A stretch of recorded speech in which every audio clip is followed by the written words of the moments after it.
pull up the video that Hello, everybody. Thomas did the other day. And in here, Thomas was working through a workflow where he was using a CSV file um, to store information for a layer in QGIS.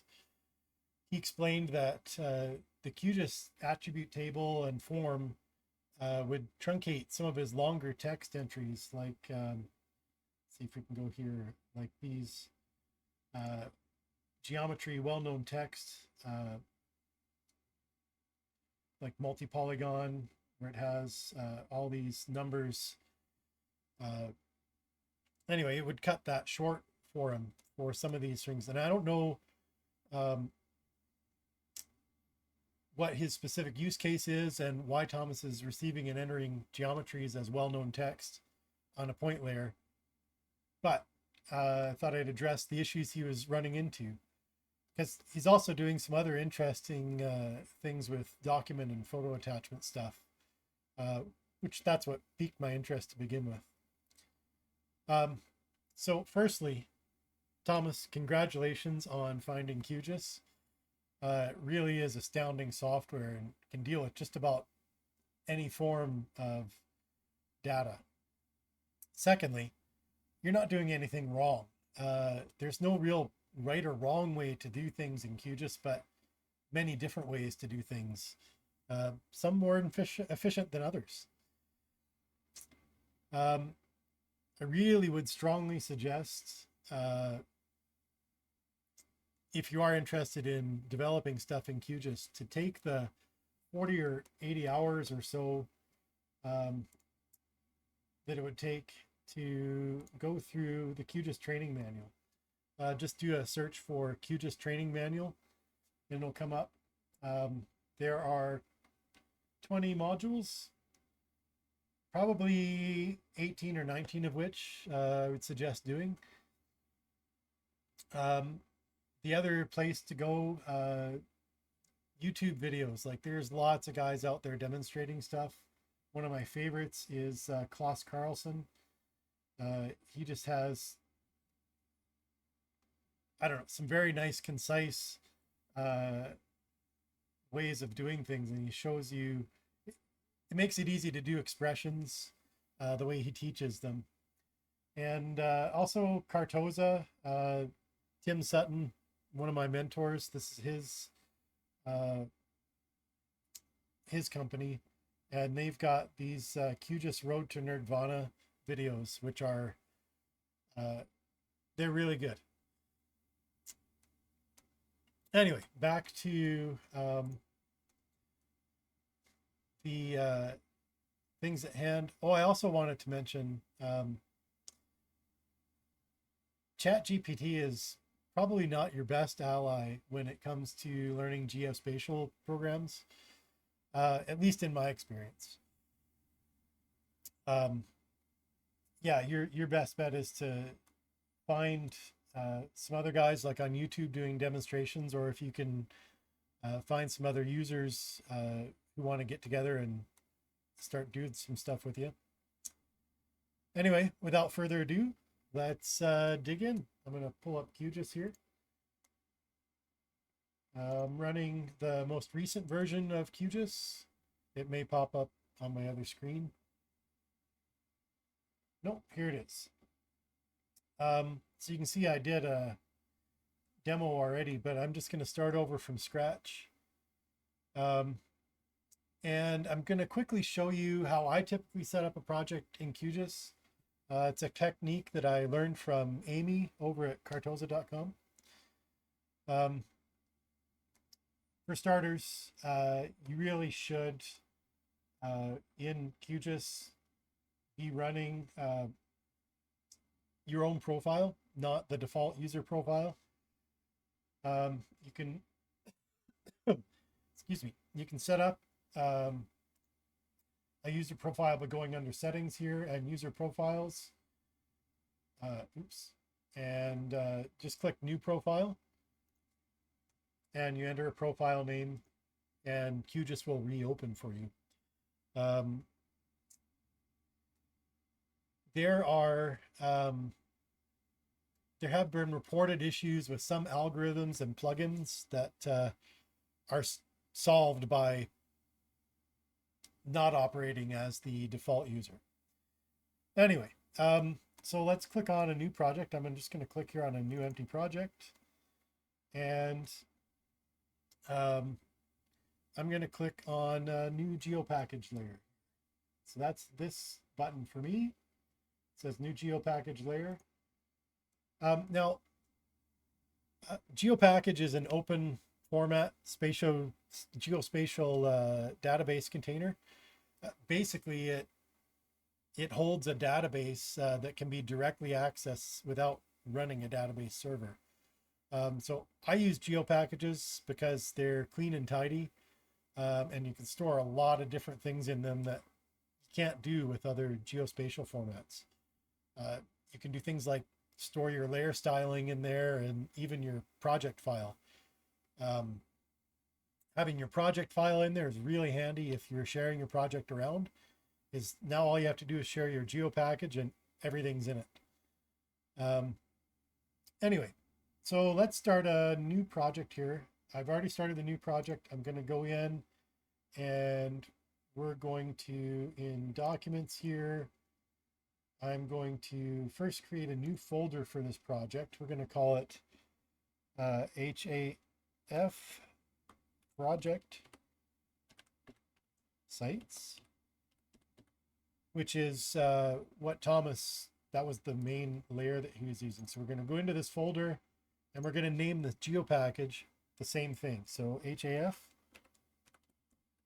Project Sites. And this is .gpkg.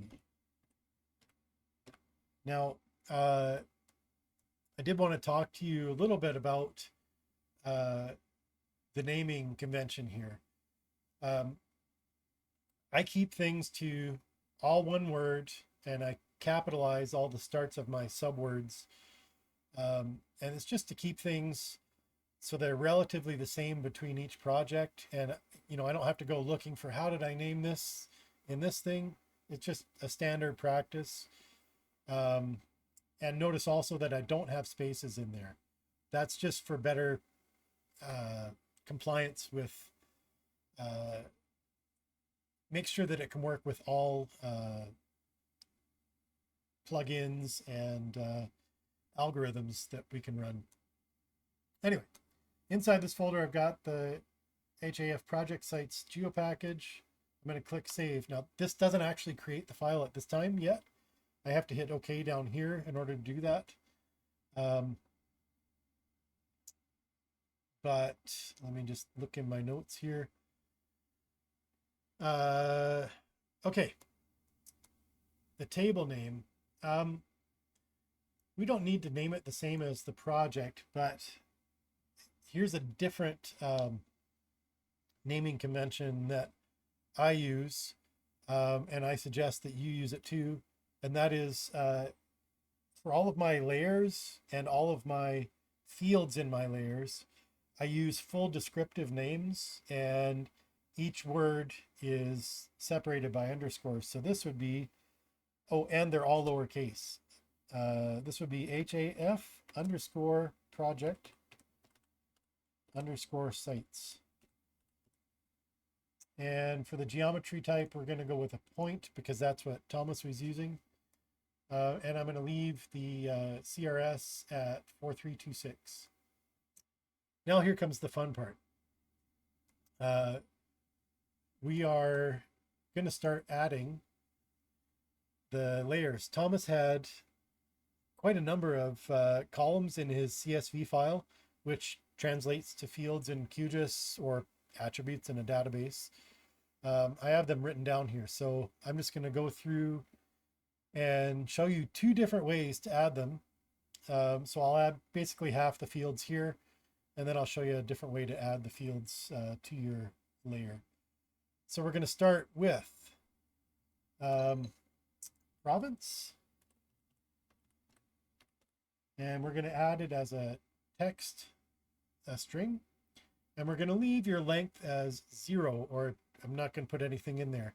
A length of 0 basically means it's unlimited. So I think this is where your issue was, Thomas, was that you had a finite length defined for your text fields. Anyway, we're just going to click add to fields list. And the next one was municipality. And add and village. This is also a text. Now our next field. Oh, I just realized I made a mistake. Remember I said I like all my fields and my layers to all be lowercase. Let's go ahead and delete these. And we'll start again. So that was province, all lowercase this time. And add municipality, add and village, add. So the next field that Thomas had was estimated number of people.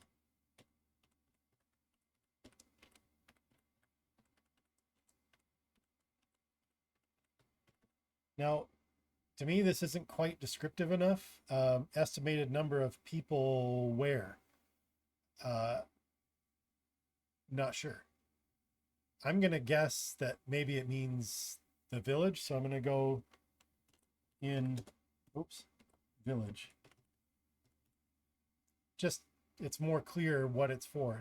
That may not, maybe it was in the people who use the HAF project site. So this is going to be an integer. It's just the number 1, 2, 3 to 10,000, 100,000, whatever. So we're going to add that.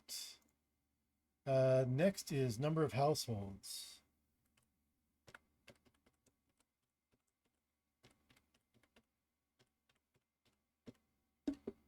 Should move stuff out of my way so I can type a little bit better here. Number of households. What else do we have here? Activities. And that is a string. Again, unlimited length. It looked like Thomas had quite a bit of information in there. So that was activities, and then percent complete. I'm going to actually type out percent.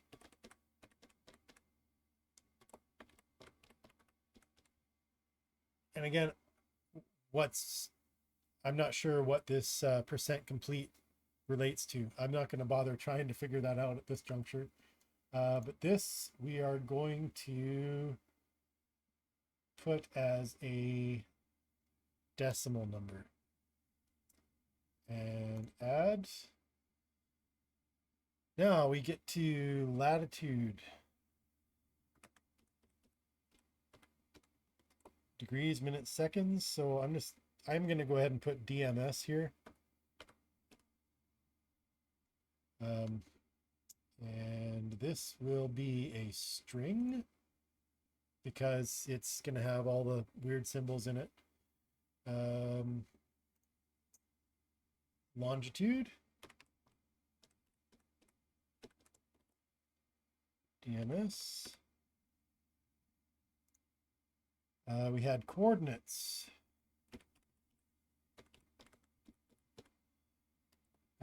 Decimal degree. Thomas had coordinates DD on that one. Which there again, it's DD, what does that mean to somebody else? DMS, that's fairly straightforward. Maybe it's not. Maybe I should put it degrees, minutes, seconds. But anyway, latitude and longitude.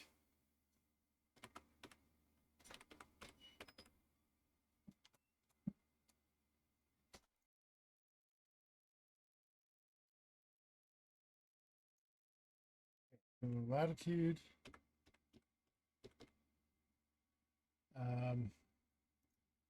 This one can be a decimal. So latitude and longitude.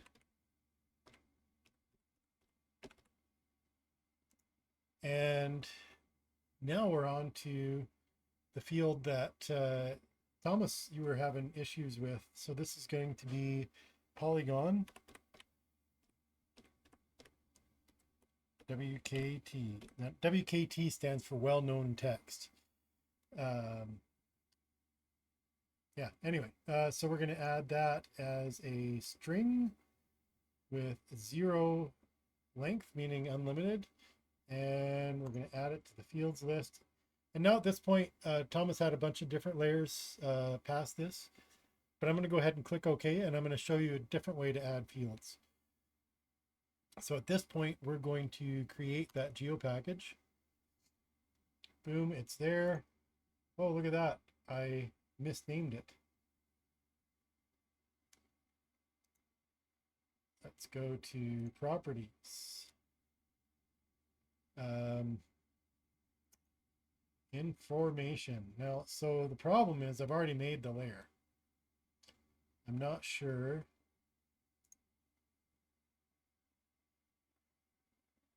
So the layer name, that's supposed to have a C in there, so that should work. Okay. Okay.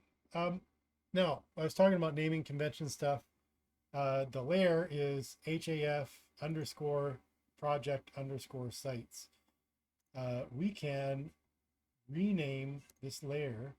Now this is the alias. It's not the name that I just made it.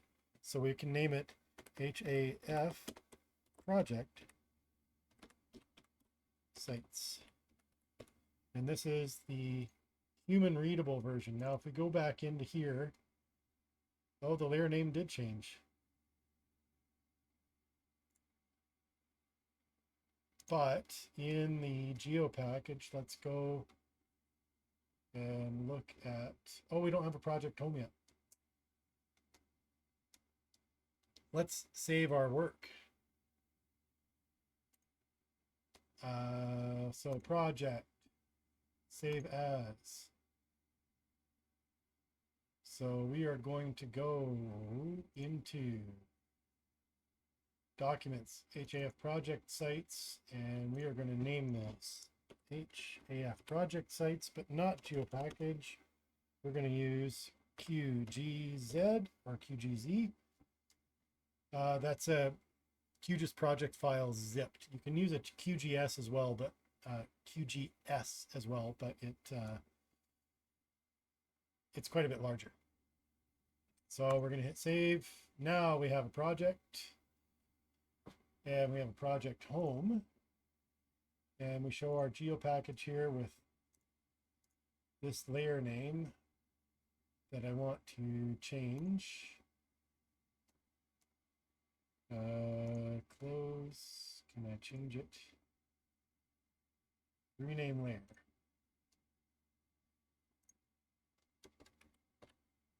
Project sites. Okay. Done. It's renamed in there. This refers to that data source. So this Geopackage would be the equivalent of your CSV. Okay, let's open the attribute table. And here we can see all of our fields. We scroll over here. We have polygon WKT. So now we're just going to add the last, I think it's like 6 or 7 fields. So in order to do that, we're going to click on edit to begin. Oh, look at that. So I messed up the data source.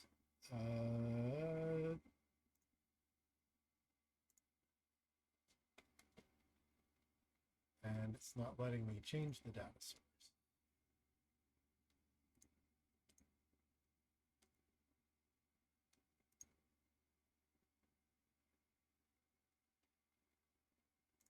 Not sure what happened there, but let's just go ahead and drag this layer back in. I'm going to delete the old layer, and we should still have all of our attributes here. So this came straight back out of the Geopackage. Let's look at our layer CRS is 4326. Okay, that's great. And we're going to rename this layer again, HAF Project Sites.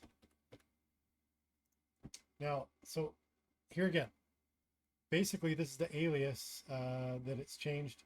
It is still HAF underscore project underscore sites in the Geopackage.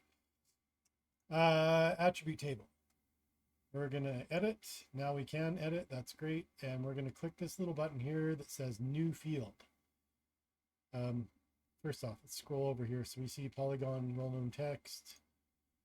So this next field is line. WKT, otherwise known as well-known text. This is going to be a string. Length of 0, and here we can put an alias. This is kind of like the alias we put on the layer. It'll show up top in our up top here in the attribute fields. Anyway, we're going to call this LINEWKT, and we won't bother with a comment. But you notice here that's line WKT, the more human readable. But you see in parentheses, the actual attribute or field is line underscore WKT. Enough explanation. Let's just keep moving on. So the next was picture 1, and this is going to be a string. And we're going to call this picture 1. And I'll show you in a little bit where you can set the alias for each of the fields. It's actually a pretty easy place to do it. This is not my favorite way of entering fields, by the way. So picture 2, string, and picture 2. Okay, next. Picture 3. Oops. Stay with your naming convention.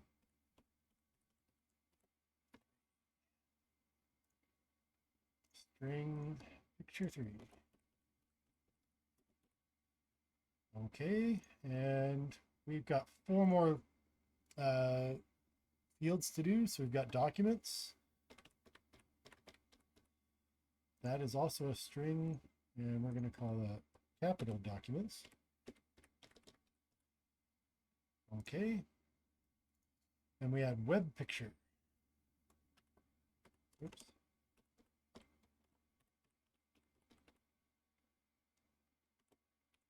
Oops, I got a parentheses there. That won't work. Also a string.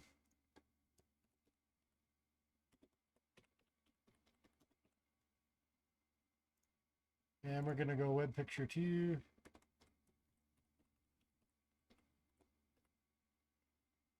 String.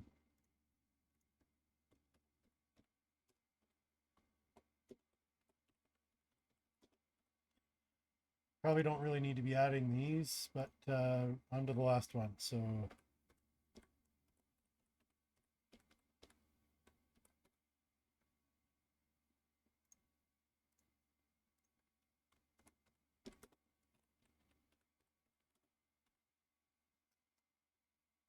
all right, we're going to hit the save button. So this saves the changes we've made in the layer back to the Geopackage. That saves it back to the Geopackage. Sorry, I'm pointing with my hand. I should be pointing with my mouse. And we can turn off editing on this layer for now. So we've added a whole bunch of this stuff. We've saved it into the Geopackage, but we haven't saved the project yet. So we'll save that again. Now, where are we at here? I'm now going to create a temporary scratch layer. Now these are, the layer itself stays within the file, but the data that's in the layer gets deleted every time you close and open the project. So we're just going to say that, call this test polygon.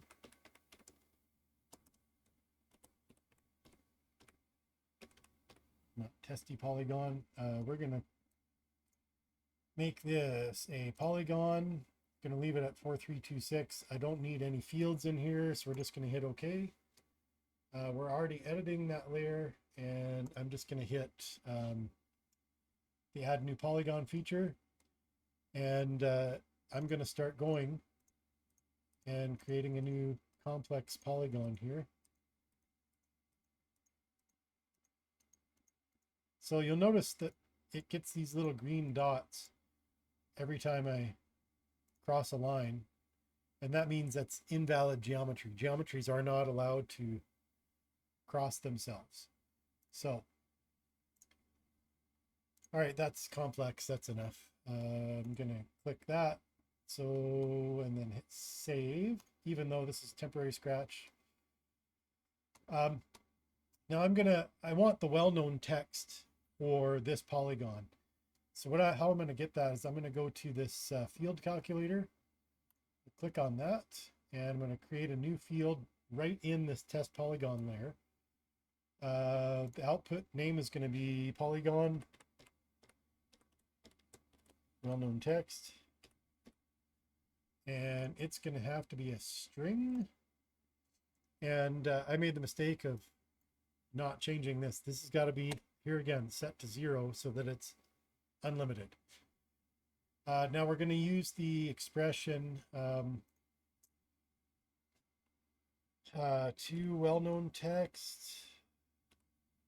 No. Tell you what, let's search over here for all these functions. We're going to search well-known text. So what I wanted was geometry to well-known text. So we can just double click on this. It'll bring it over to our expression. And then I want the actual geometry, the actual polygon here. So we're inside here. I'm going to double click geometry, and we're going to close that. And you see we've got this preview here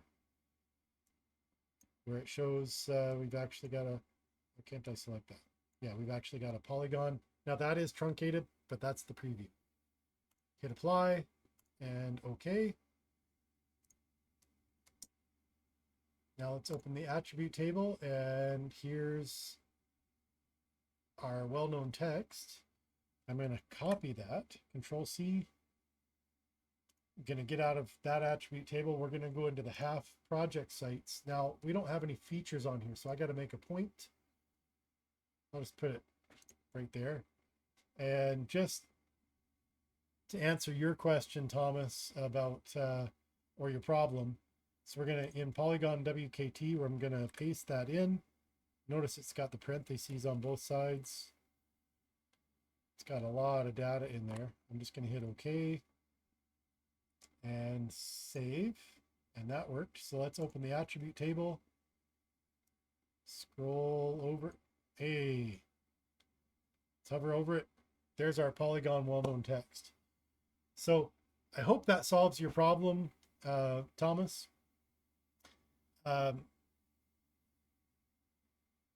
There's some way cooler ways that you can use QGIS though. So stay tuned.